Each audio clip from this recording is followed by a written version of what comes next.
Абай Құнанбайұлының шөбересі, Ұлы Отан соғысының ардагері, Ишағы Жағыпарқызы 1922 жылы Семей облысы Абай ауданы Қарауыл ауылында туған. Әкесі қайтыс болған соң 1934 жылы Семей қаласындағы мектеп-интернатта тәрбиеленеді. Интернаттың 9 сыныбында оқып жүргенде соғыс басталады. Алдымен отбасындағы ұлдар майданға аттанған. 20 жастағы Ишағы майданға өз еркімен сұранып, 1942 жылы мамырдың 2 күні майданға аттанды.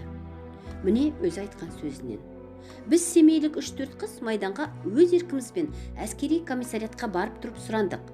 Ұлдар кетсе, біз де кетеміз дедік. Жаспыз, аңғалмыз, мен не бары 20 жастамын. Жастықтың қызуымен майданға қалай сұранғанымызды да байқамай қалдық. Жастайынан ос авиахимге мүше болып, мылтық атуды үйренген Ишағы Жағыпарқызы Хабаровск қаласындағы авиацияның кіші мамандарын дайырлайтын мектепке жіберіледі.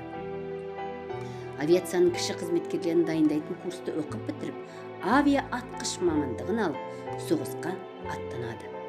Қиыр шығыс майданының 307-ші авиаполкінде Харбин маңында авиация техника болып майданға қатынасты. Ишағы Жағыпарқызы шебер атқыш деген атаққа да ие болды.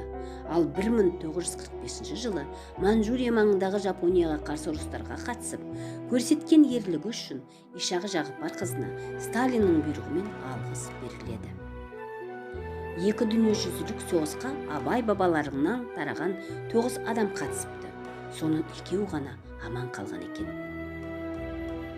Соғыстан соң Алматыға келгенде ең алдымен түскен жерім Әуезовтің үйі, дейді Ишағы апамыз.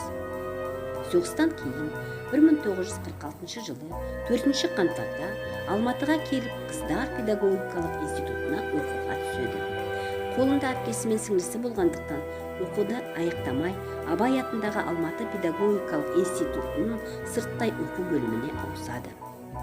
1954 жылы мелиорация және су шаруашылығы министрлігіне жұмысқа орналасады. Сол жерде 40 жылға жуық кадр бөлімінде қызмет істеп, 1988 жылы зейнеткерлікке шығады. Қазақтың ұлы ақыны Абай Құнанбайұлының шөбересі, асылдың сынығы Ишағы Жағыпарқызы соғыстан кейін де ұзақ жасап, 2014 жылдың маусым айының 12 күні 92 жасында дүниеден өтті. Шығыс Қазақстан облысындағы Ақшұқы ауылында